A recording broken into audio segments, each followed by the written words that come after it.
All right, chucklefucks. Let me tell you the story of Ellie Badge. Ellie Badge was a simple housewife, living the idyllic life in the beyond, with a husband so sickeningly perfect that when he sung, his clothes would dance with him. She could have spent forever here, but forever exists for none of us. And one day, Ellie's perfect husband was tragically taken from her. Suspecting foul play, Ellie knew she had to rise up. She took the home the two of them had built together, and she literally nailed it into her bones before going on a decades-long quest, so full of anger and vengeance, she had forgotten the lost love that had sparked it all. Until one day, Ellie met a princess from a faraway land, one that didn't replace the hole her husband had left, but sprung new love that she never thought could blossom. With this power, Ellie was able to move on, to build, to fight, and to stop a really rad world-ending cloud of spiders. Like, it's bad, but, kind of, cool. It was a big cloud of... Anyways, Ellie was a lover. She was a fighter. She was a hero. But above all that, she was my grandmother.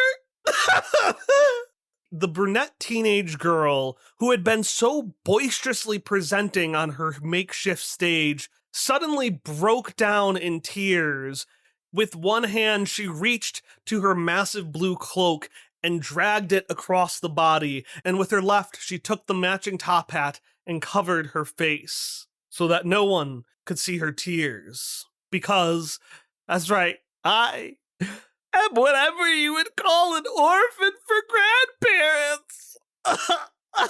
And my grandma Ellie, right before she passed, she took me by the arms and she said, Corey, my legacy will live through you if you can get others to listen and to share my story and to buy a set of commemorative collectible coins made out of the metal in my bones.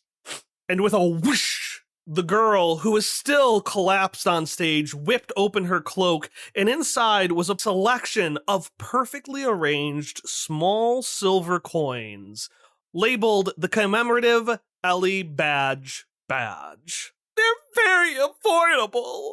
And as the girl crumpled even further on stage, making sure to keep the cloak that had her merchandise as high and clear as possible, the crowd around her, which had been moved to tears, rushed towards her, practically drowning the girl in condolences and, more importantly, in cash. And then, once everyone had left, the girl stood up, wiped non-existent tears from her cheeks, and turned back towards her display, a meticulously amateur collage of pictures of the late Ellie Badge.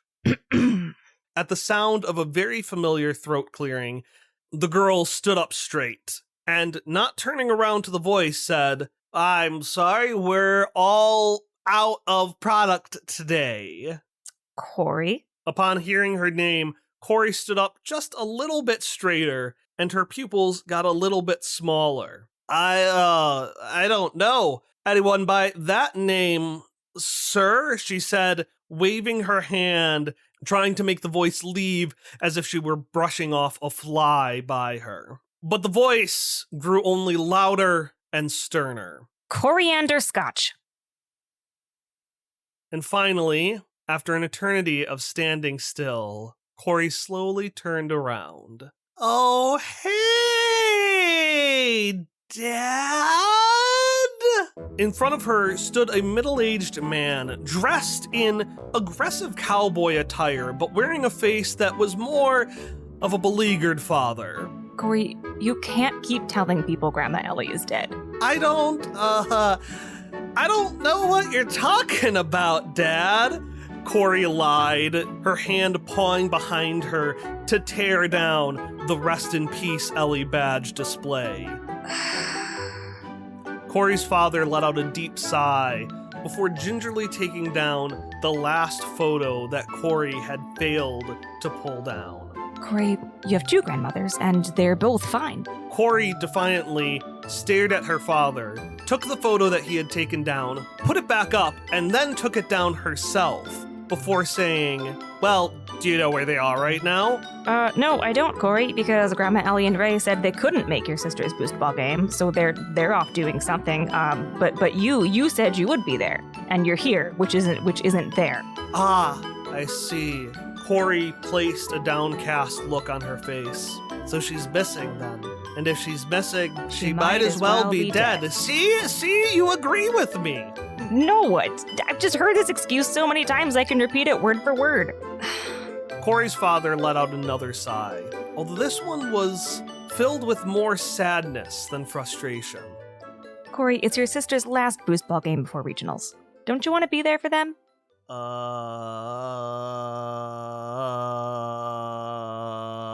The answer was no. It was very definitively no, but she couldn't tell her dad that.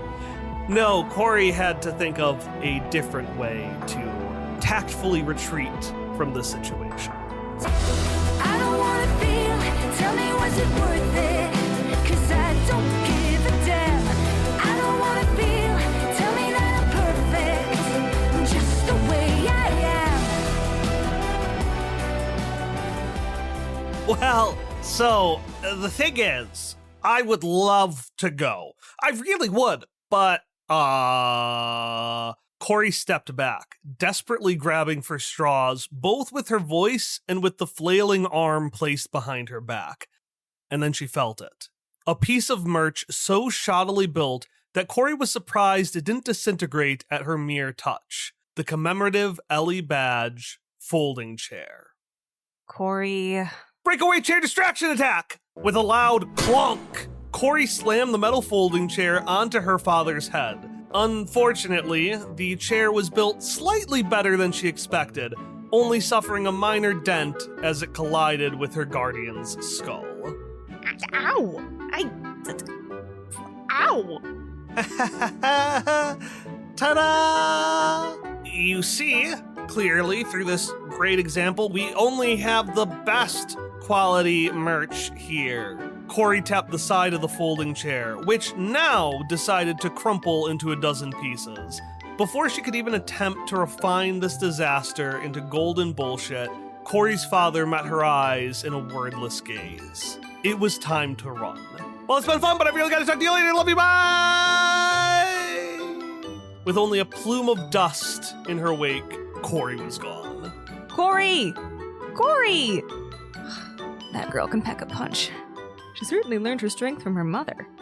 I just hope her sisters are doing better. I'm going to kill you.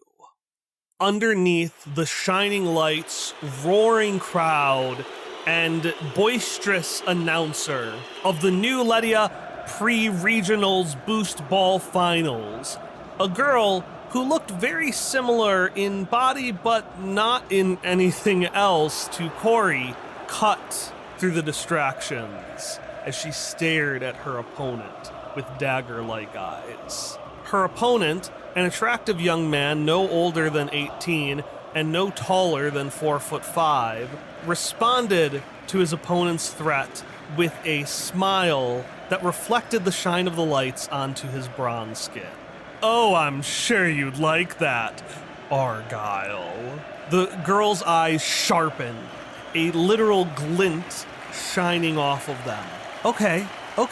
So first I'm going to find who told you that name, and then I'm going to kill them, and then I'm going to kill you. The girl's opponent smiled, his infuriatingly beautiful smile, knowing that he didn't have to say anything else to get under her skin. And then, with the boisterous sound of the announcers over the speaker going, 420 years ago, it's time to go! Both opponents activated the jetpacks on their back, got ready to shoot across the diamond-shaped field towards their opponent's goals. But right as she was about to launch, the girl noticed her opponent shoot her a wink, distracting her just enough that her feet couldn't keep pace with the jetpack, and she slammed headfirst into the ground. Before she gets up, as she languishes face down in this boost ball field, living out seconds of shame that feel minutes long, let's talk about her a bit. This is Argyle, or Aggie, Scotch, one of Corey's 2 triplet sisters. Of the 3, Aggie was always the achiever, academically and physically. She would push herself to excel at anything possible, often quite literally at risk of life and limb. Over the years, her shield-like athletic armor with 2 shining red shoulder plates had been supplemented by accessories that had to be necessarily added to Aggie's body itself. A couple of extendable whips replacing fingers where she had rushed herself in a woodworking class in order to make sure she finished before Corey. A large metal leg that had been the result of what now was only known as the Chitters incident. Aggie was determined to excel at all costs, which is why she screamed into the ground as a simple wink caused her to lose the first point of this game. But now was not the time for screaming. That came later, during her designated post-game screaming time. Now, Aggie had to press her hands against the ground, push herself up, and do whatever she could to win this thing.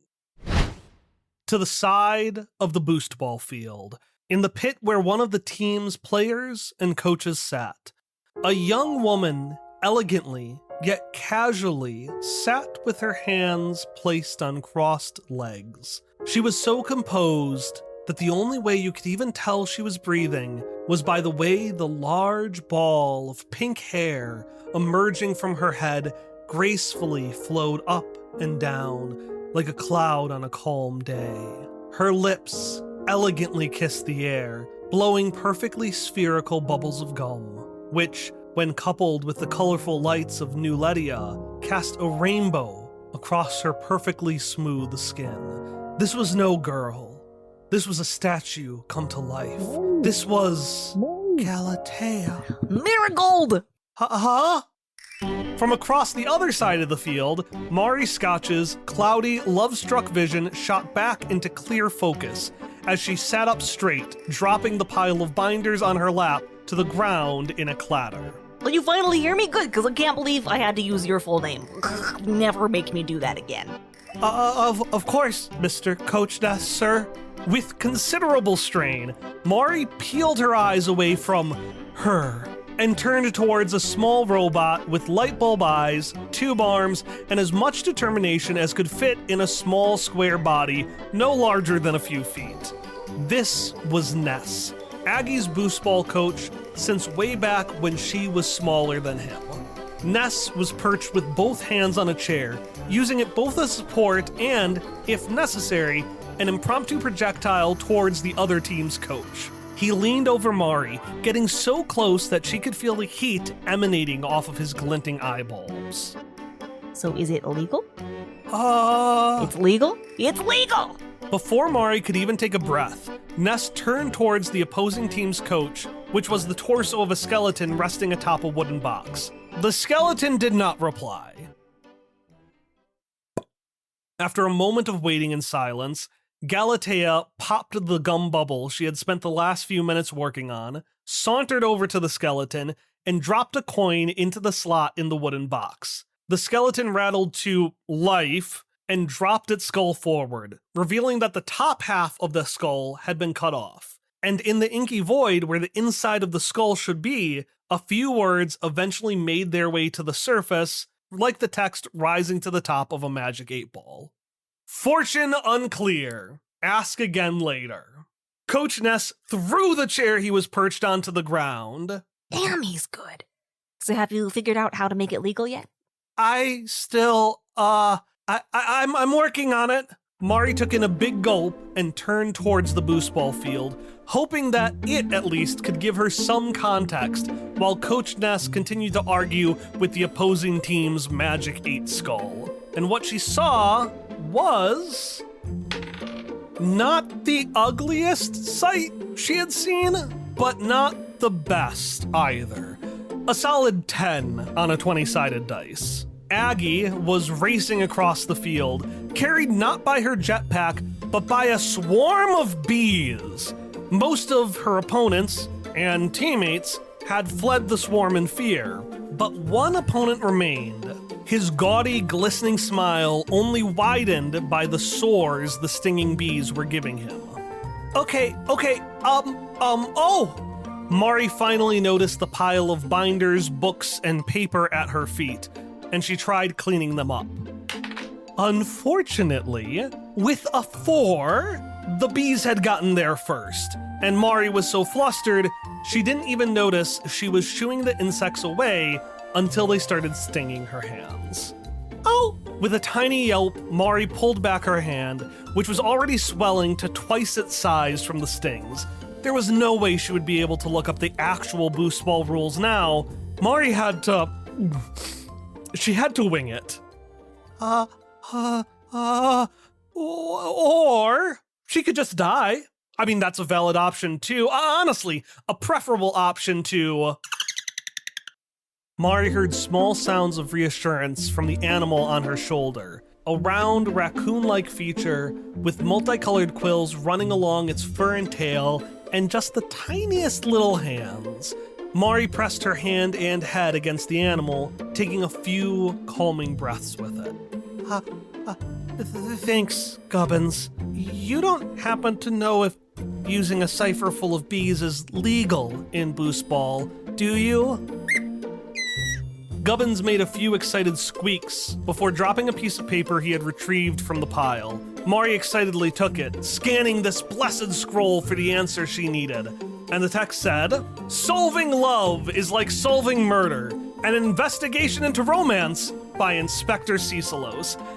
Never mind. The scrap of paper was useless. Mari crumpled it in her hand, which he then placed against her reddened, blushing face. Her wits were the only thing that were going to save her sister's Boost Ball game. We have now met the 3 daughters of Hopperscotch, legendary explorer of the Ninth World. We have met Aggie, the champion, Corey, the con artist, and Mari, the wallflower. Now, Aggie and Mari are in a bit of a pinch, with Aggie having used bees to attempt to win her Boost Ball game, while Mari desperately tries to convince the other team that this isn't cheating. However, I want to put a pin in that for right now and return to Corey. And I'm only partially saying this because I'm traveling the week this part of the chapter releases, and I need to record it early. Corey always liked New Ledia. It was this glistening, bustling city that continuously moved throughout the Ninth World, so it was never in the same place at once. Sure, she wished she could see it back when it was in its prime, back when it was called Rouletia and was this den of crime and cons with a smiling coat of paint pasted over it. But those days were gone, and the new Ledia, run by Mayor Vespari, was focused more on making that family-friendly cover the actual face of the city. If you wanted to find something truly interesting, you had to look for it. With a 15, Corey knew where not to look, and it was just coincidentally, purely coincidentally, where her sister's Boost Ball game was playing. I mean, teenager sports, even late teenager sports, were never going to have the excitement that she was really craving for. She could go to Piper's Pit, the theater district of New Ledia, but scalping tickets for plays was the most boring kind of con she could imagine. And so, Corey went up to Manny's prosthetic intestine, a district of the city covered entirely by an elaborate roller coaster. In its heyday, Manny's prosthetic intestine was the go-to place for where small meetings needed to be. Because of the haphazard design, there were many nooks and crannies where nefarious deals could take place. Since the roller coaster had been made more safe, many of these areas became more formalized, as additional structures for the roller coaster could in turn make the foundation for fully functional buildings. But buildings lead alleyways, and in one of these alleyways, Corey was sure that she'd find something interesting. However, with a 3, the thing that Corey would find would be far more than interesting. It would be deadly. And let's see what's behind door number. What is that? Corey pounced around the corner, ready to find something exciting, and what she found was a body. Which, in a former den of crime, might not seem so surprising, but Nuletia had always been unique in that death wasn't really permanent, and so finding an actual body was cause for confusion and alarm. Corey reflexively looked around her. She would claim it's to make sure there were no witnesses, although in reality, she was looking to see if there was anyone who could help. There was not. So Corey tentatively took a few steps closer towards the figure. They were an oddity for Nuletia, not just because they were a body, but because they were dressed in rustic farmer attire with dirt running across their hands and face as if they had just gotten off of a busy day of work. Even more peculiar, Corey could see, under the surface of their skin, a little bubble moving around. Corey looked around for something that she could use to examine this bump, but from a safe distance. And with a 13, she found an old piece of track left over from the roller coaster's more deadly days. All right, buddy, now you're just gonna feel a little poke. Corey grabbed her rod and poked at the bump. She didn't know what she expected, but it certainly didn't include the rod going clean through the person's body as if it wasn't there at all. And it most definitely didn't include a small black glass spider emerging on the end of the rod when she pulled it out. Whoa, whoa, whoa, whoa, whoa, whoa, whoa, whoa. Corey threw down the rod in front of her, making sure that the spider, which she definitely was not afraid of, was on the far end. Okay, well, this was, fun. You know, that game actually doesn't sound so bad after all. Corey proclaimed to no one in particular, making a notable stride as she turned around and found herself face to face with a man, presumably in massive, shining obsidian glass armor, with a massive Viking-style helmet adorned with devilish horns that curled towards the sky, and a shadow covering his face. Well, hey there, tall, dark, and handsome. You wouldn't happen to be interested in the story of Ellie Badge, would no? Okay. Corey reflexively stood back as the figure, in response to her query, pulled out a warhammer whose head was the size of her entire body. As Corey stood back, almost tripping over the body, she continued to do the only thing she knew how, spin words. Listen, I'm flattered. I really, really am. But, I'm just really, not really kind of interested, and, I've just got so much going on right now. I just not the kind of emotionally available.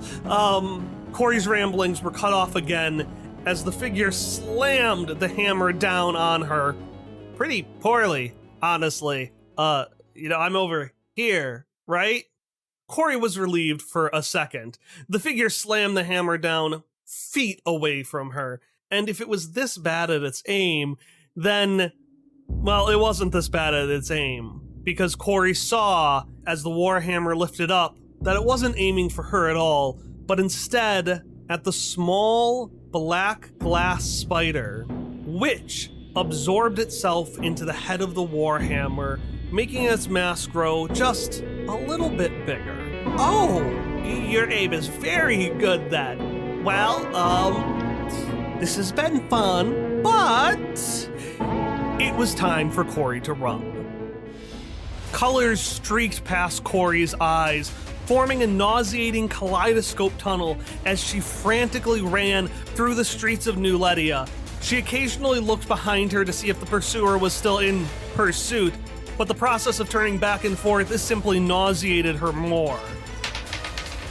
And with a 2, Corey's colorful world turned into black as she, like her sister a few episodes ago, face planted into the ground. But Corey was not one to stop when she had started, and she quickly scrambled towards the ground, using her hands to drag her face and the rest of her body forward. Eventually, these hands found a railing, which Corey grabbed onto, pulling herself up and looking back. When she turned back, her face was still positioned towards the ground, so she couldn't see the figure itself, but she could hear it, slowly and methodically progressing forward, surrounded with a sharp wind that howled with thousands of voices. But then, Corey looked down and saw what she had tripped on. A small, perfect cube of ice, very similar to the kind that she saw when she visited her grandfather's. Still eyeing the ice, Corey grabbed the bars behind her, trying to pull herself up, but whenever she tried to stand, her knees were too shaky, collapsing her back down to the ground. The figure, however, had not missed a beat, getting closer and closer, its shadow overcoming the ice block in front of Corey. So, if she couldn't run and she couldn't fight, she would have to be tricky. Corey took her shaking leg and kicked it forward, and with a 15, she knocked the ice perfectly in front of the path of this armored menace. There was not a crack, nor a slip, nor a clang. The figure stepped on top of the ice, which disappeared under its heel as if it was never there at all. Corey looked up at this figure, which raised a warhammer high above its head, and thought what she thought were going to be her last thoughts. I really should have gone to that game. And with that, Corey was ready. Well, not ready, but she knew that soon everything, once again, was going to turn into all... "Stay back, you foul creature!" A voice rang out from the distance, triumphant and also a bit strange. "I am the Mayor Vespari, and you shall not cause trouble in my people's town!" Corey watched as small flakes of metal around her, things that had scraped off of the roller coaster above, dropped candy wrappers and the like, rose into the air, triumphantly shining the higher they got. What at first was unorganized spots quickly became a full cloud, a shining tornado in its own right, which twirled around the massive figure in front of her. The figure doubled back, for the first time reacting to anything around it. It swaying at the storm around him, but every time the warhammer was blocked by the colorful metal tornado. And as soon as this harrowing experience had begun, it had stopped. And all Corey saw in front of her was a tall, lanky man in a magician's outfit, wearing a bow tie and a pin with his face on it. "And don't you come back!" Mayor Vespari yelled at the defeated creature, which had now fully disappeared as the mayor recalled the colorful tornado to a pouch on his side. It was then that he noticed, "Ah! Young Coriander, have gotten yourself into trouble again." The mayor bent down like someone talking to a small child, and even when bent down, he still was taller than the average person. He reached out his hand to Corey, who, still shaking, brushed it away. "I'm fine, Vespari. I had it all under control." All under control, you say? The mayor's eyebrow and mustache both raised in suspicion. Corey didn't meet his eye. It was a long con. Now, young Coriander, it's not a shame to admit weakness or ask for help. In fact, have I ever told you about the time that I opened up to your sad father and, well, it absolutely changed my life? Yes, Mayor. Corey's shaking stopped as she mentally started recounting the story that she had already heard dozens, nay hundreds of times. I have heard the story many, many times, and you shall hear it again! With a strength unbecoming his gangliness, the mayor wrapped an arm around Corey, picking her multiple feet off the ground as he stood up straight and started walking, arm in arm, off down the streets of New Ledia. So I started crying, and, well, your sad father, he didn't cry, but I could sense the empathetic melancholy from his bunk. And, Mayor Vespari, how do you do it? Oh, well, emotional vulnerability is a hard nut to crack. It took me quite a few years. No. Corey splayed out her fingers and shot her hands forward, imitating the magic spell that Vespari had done previously. Ah, yes, my nano magic.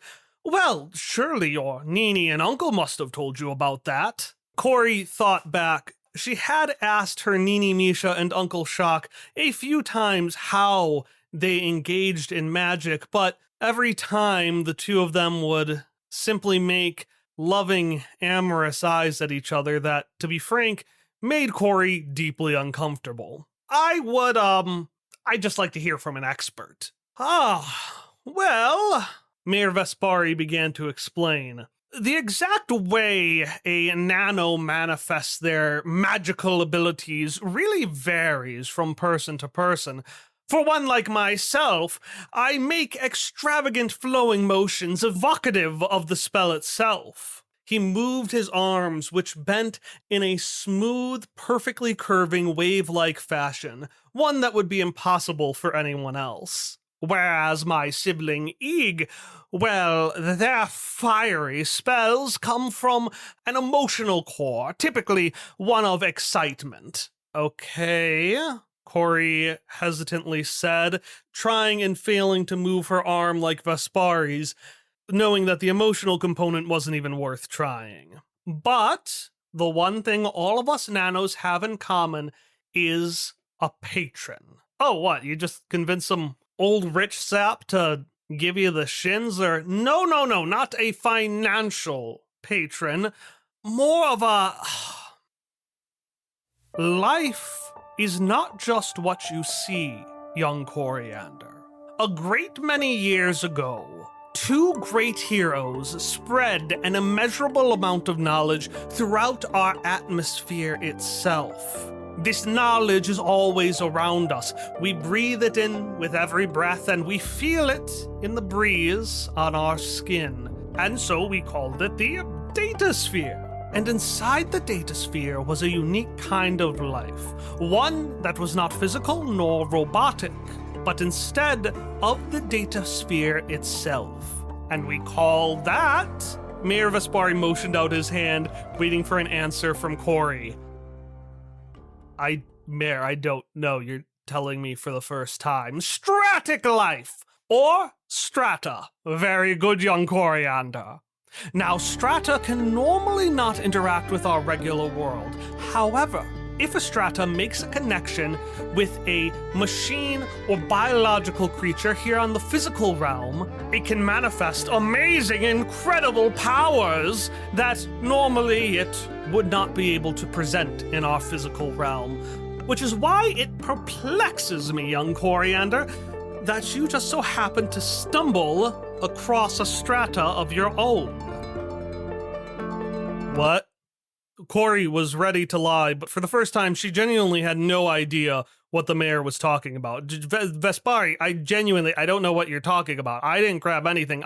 But you certainly did, young Coriander. That's how I ran across you, after all. Are you referring to the big armored guy? Because no, that guy was very real and very dead, having deceased quite some time ago. However, remnants of our reality often find their way into the datasphere, but he killed someone, Vespari.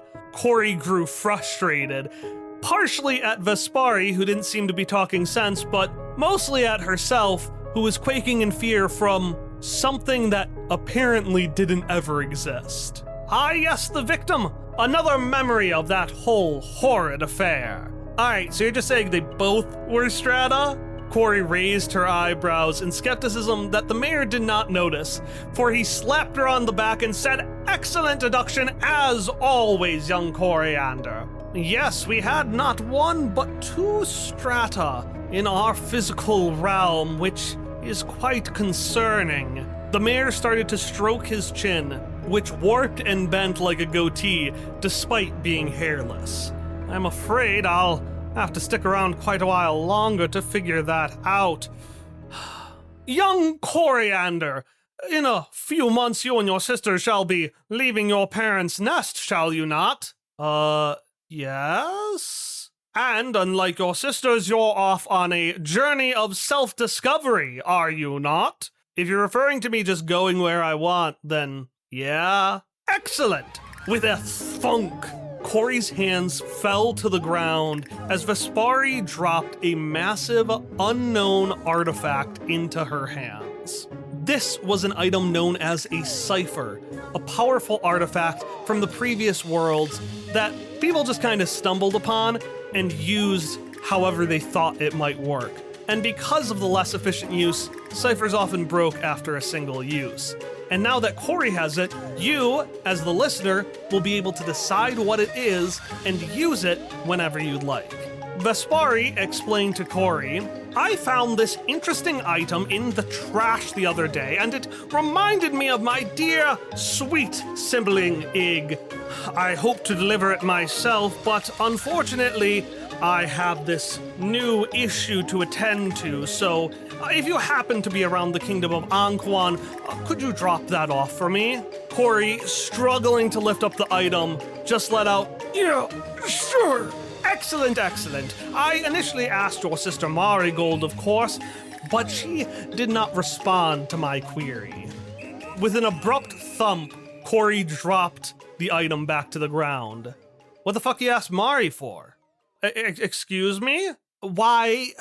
Corey took a breath. "Why did you ask Mari to do this?" "Well, I mean, it's no secret that I'm the best at transporting cargo." Indeed you are. But young Marigold, well, perhaps I should not say." "You shouldn't say what, Vespari?" "If your sister has kept this secret from you, then it is her secret to keep and not mine to share." Mari? Keep a secret? My sister couldn't lie if her life depended on it. All right, Mari, you just have to lie. Well, it's not a lie. It is a possible interpretation of the rules. Mari resisted the urge to turtle back into her large sweater while covering her face with her striped green stocking cap. And instead, she stood up, took a breath, and didn't quite yell, but spoke louder than a whisper. "Well, so the thing is Boost Ball, if you change the O's to E's, is called Beast Ball. And surely the creators of this game wouldn't have something that was so close to the real name as another possible name if they didn't expect people to use bees in Beast Ball, Boost Ball, in Beust Ball." With a 7, Mari was not immediately shot down. Instead, everyone stood quiet for a second. Mari's eyes flitted between Galatea's constantly inscrutable expression and Aggie, who was clearly less than amused, staring wide-eyed at her sister and just mouthing, "What the fuck?" But eventually, Galatea sauntered back up to the opposing team's coach, dropped in another coin, and the skeleton had rattled down with the message, "Statement unclear. Please try again." We're calling a timeout! Aggie raised her hand and called from the center of the field. And as her sister approached her, this is when Mari decided maybe it was a good time to cover her face with that stocking cap. All right, team, huddle up. Coach Ness called to all of Aggie's teammates, but to be blunt, they were still racing for their lives from the bees. So the only folks who ended up in the huddle were Coach Ness, Aggie, Mari, and then Gubbins, who had curled up into a protective ball in Mari's arms. Okay, we got this. We got this. We got this. We got this. Yeah, we got this. She looked at Mari with concerningly intense eyes. Mari just gulped and nodded back. Right, yes, we got this. We just have to follow the plan. Well, Aggie, I think most of our plans involve having the full team. Our new plan, we just follow our new plan, which is... She motioned over the Coach Ness, who looked at the two girls with deep sincerity. Here's the plan. We cheat. Both girls sighed. They wanted to win, obviously, but they're cheating. It's just... And then they took a look over at the other team.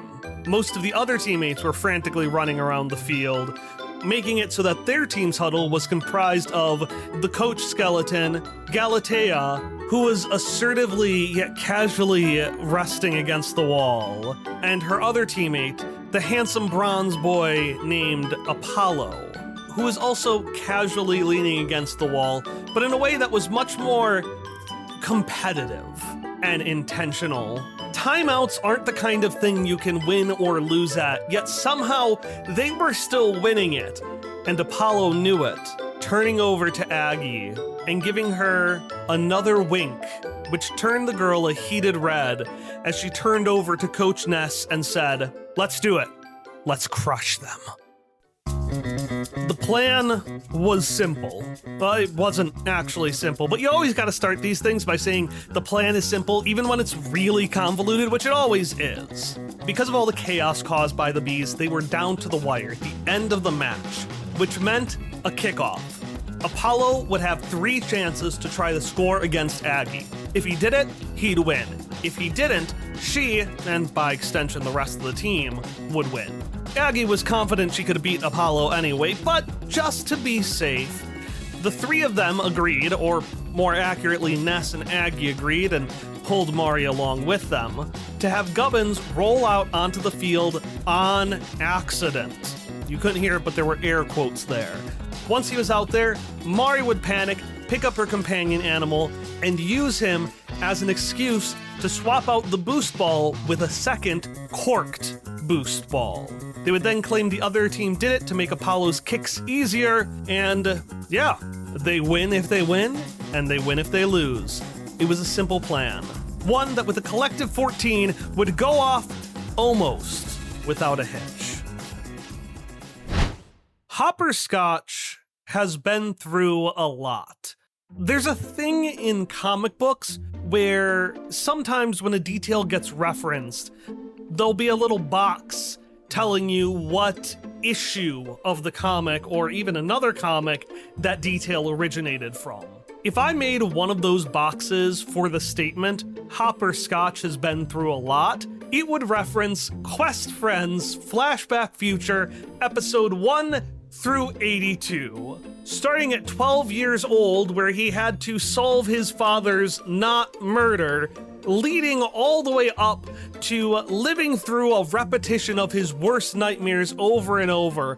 This humble vigilante cowboy accountant has faced physical and mental challenges that would, to be frank, kill the average person. And yet, the hardest challenge he ever underwent was taking care of 3 troublesome triplets. Hopper rubbed the sore part of his head where Corey had hit him as he made his way back into the bleachers surrounding Aggie's boost ball game. He sat down next to the empty seat that he had left reserved for Corey, and immediately, Apollo's mother, aunt, guardian, her story always changed, leaned forward from the bleacher behind Hopper and draped her arms around his shoulders. "Oh, Simon, ever the diligent father, come here just to watch your sweet baby girls utterly fail?" Without even turning around, Hopper simply brushed her hands off his shoulders and responded in a deadpan tone, Shut up, Lorraine. before leaning forward to watch the game. He was nervous, of course. This was a very competitive match, although he was worried less for his sake and more for Aggie's. When she was applying for colleges, and Hopper suggested that she apply to some less prestigious schools as a backup, she chose to not talk to him for a week. Aggie did not take failure well, but what Hopper saw was far more concerning than a loss. The events happened exactly as Ness, Mari, and Aggie planned it. Timeout was called and the teams went back onto the field, but before they could fight, Gubbins sauntered out onto the field, followed by a panicking Mari. Gubbins, Gubbins! Once she got Gubbins off the field, the kickoff began. And with a 6, Aggie was not performing her best, throwing out curses at a speed only her mother could have taught her. Fuck, shit, piss, But before Apollo could land the finishing kick, Coach Ness suddenly yelled out something that caught Hopper's attention. Objection, dumbass. They cheated. Hopper had known Ness for 15 years, and in all that time, he only ever accused others of cheating when he was the one cheating himself. His shoulders dropped as the bell whistled and the announcers called the game, unsure of how he would break this news to Aggie and Mari. This was the big game after all, and he could not imagine how bad it would be once Aggie learned it was all based on a ruse. But now, as she ran into the adoring but bee-bruised arms of her teammates, he noticed a look, just a simple flash of her eyes, one that the average, less anxiety-filled person wouldn't notice. But Hopper, he had perception, and he certainly had anxiety. His girls had cheated. And with Corey's behavior, that was a 3-for-3 strikeout. Hopper sighed and stood up, the mockings of Apollo's guardian not even registering in his mind. "Oh, why, that's interesting. The two well-behaved, perfect girls winning through cheating. Oh, Simon, you're such a flirt." It was only a month or two left until the girls all went off on their separate adventures, and in that time, Hopper was really hoping he wouldn't have to discipline them, but it looked like he was going to have to bring out the big guns. Apollo's smile cracked. He didn't frown. No, the boy made a point never to frown in front of the opposition. But the observant would notice the way his smile, normally so smooth, grew fragmented and jagged as his eye didn't wink, but instead twitched. She cheated. She cheated. I didn't cheat. It was her. She cheated and she was... A frankly not intimidating roar at all erupted from Apollo's mouth as Aggie turned away from her teammates and just gave him a singular, simple, honestly not that well done wink. Well, well, well. Apollo's cousin and assistant coach Galatea walked to his side and stared at the other side of the field. The Scotch girl actually cheated. I didn't think she had it in her. Yeah, I hate it. It's so impressive. From the other side of the field, Mari noticed Galatea actually looking at her. And smiling. Mari quickly pulled down her hood and lifted up her shoulders, turning back away from the opponents, her lips reaching up towards increasingly reddening cheeks. But the smile was not to last for long, as Mari noticed, back at her seat, her father had picked up all of the files that she had dropped during the bee attack and placed on top of them 2 kazoos. Mari took a couple of steps forward, hoping that it was anything, please, anything other than what she thought it was. But no, it was 2 kazoos, 1 green, 1 red, thoughtfully placed on top of the pile of notes that Mari had dropped. She picked up her kazoo and groaned before looking at the top paper on the pile. It was an envelope, delicately wrapped and stamped with a sigil that bore the sweet smell of sugar cookies. What you got there, Mar? Ah! Mari jumped at the sound of Aggie's voice, knocking over all of her papers yet again. Oh, sorry about that. No, it's my fault. Here, let me get them. Wait, isn't this... Aggie inquisitively looked at the cookie-scented envelope, which Mari pulled out of her hands, replacing it with one of the kazoos, instantly killing whatever curiosity Aggie had as she groaned. No, it can't be kazoo camp. Aggie looked up to the bleachers where her father was standing disapprovingly, arms crossed, his brow a mixture of anger, disappointment, and, yes, sadness. A look that only meant one thing. Yes, he absolutely was forcing the girls to go to kazoo camp. Do you think Nini Misha will make us play the healing song? Nini Misha always makes us play the healing song. Oh, I can hear the ringing in my head and the headache already. This can't possibly get worse. And that was the exact moment that everything got a lot worse.